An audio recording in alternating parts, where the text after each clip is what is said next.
Azərbaycan mətbəxi Qarabağ kətəsi.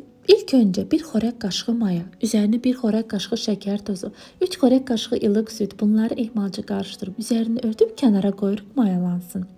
1 stakan unun üzərinə otaq temperaturunda əridilmiş kərə yağı, şəkər tozu, 1 yumurta, 1 yumurtanın ağı, 1 stakan süd və köpüklənən mayanı da əlavə edib qarışdırıb xəmiri yoğururuq.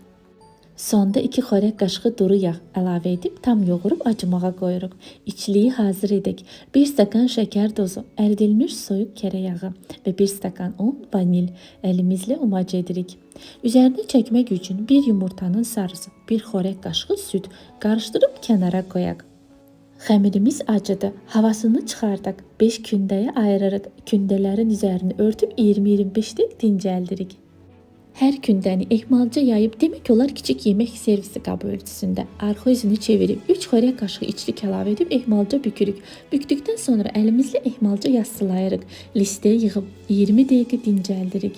20 dəqiqə sonra üzərinə yumurta çəkib çəngəllə naxış edirik və ən əsası da çəngəllə deşiklər edirik.